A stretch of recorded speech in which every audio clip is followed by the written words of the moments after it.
going on, Jerome's? Why is he so sweaty? I was watching Cops, right? So the Vikings and the Bengals get on Sunday, historic U.S. Bank Stadium, noon. What a novel concept. Noon game. No Joe Burrow, no J.J. McCarthy.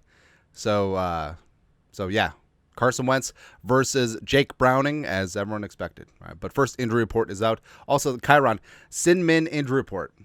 It's like my grandma talking about. Oh, grandma, what's the key to your pot roast? A little bit of cinnamon. Kind of surprising because a lot of old people will put like cinnamon on meat, and for a long time I didn't think those. I thought that was idiotic, but then I tried it and it was like, a little cinnamon, little ground cloves. Anyways, well, start with the Bengals. So 4 on the injury report. Must be nice.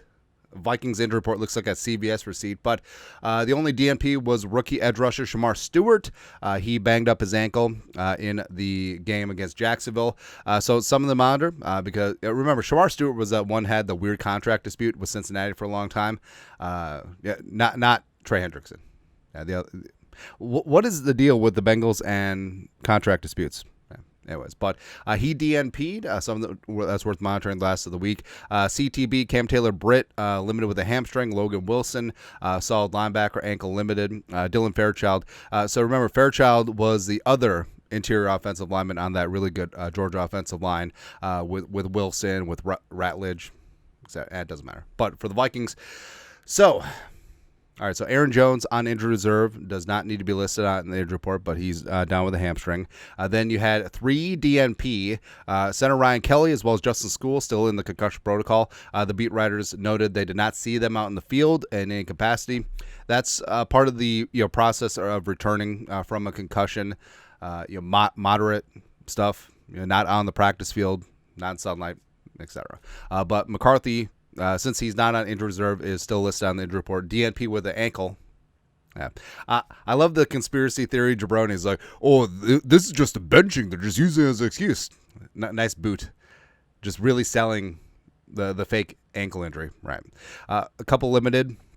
Jonathan Gennard with an oblique. So it was reported as an oblique or a shoulder when he missed one play against the Falcons. But either way, limited fashion. And you'll see this too, where either Wednesday or Thursday for a Sunday game, Kevin O'Connell and company like to give veterans either limited or complete DNP veteran rest days. I think that might be part of it as well. And the whole thing with Sunday games too, the first practice, sort of whatever, right?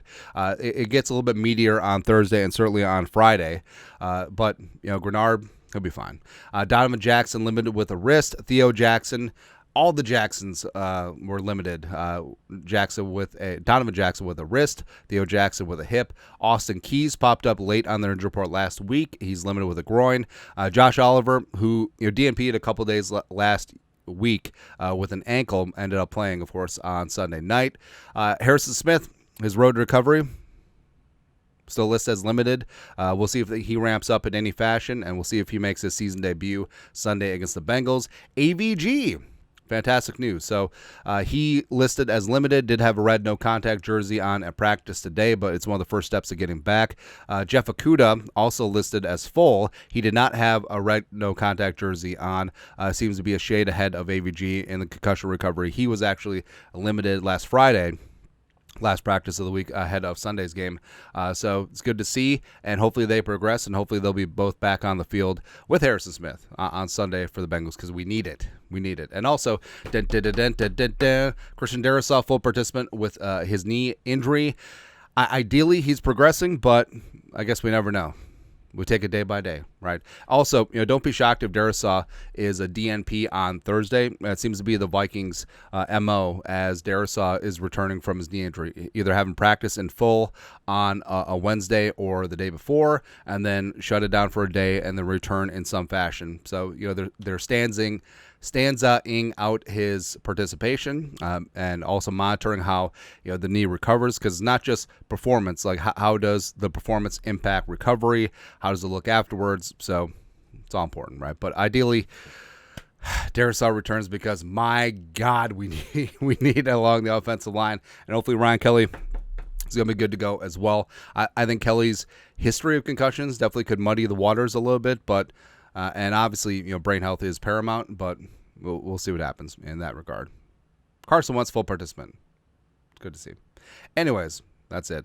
First, Sandman injury report of the week. Let us know your thoughts, our thoughts, comment section. You guys are the best you know what to do. Skol, production value.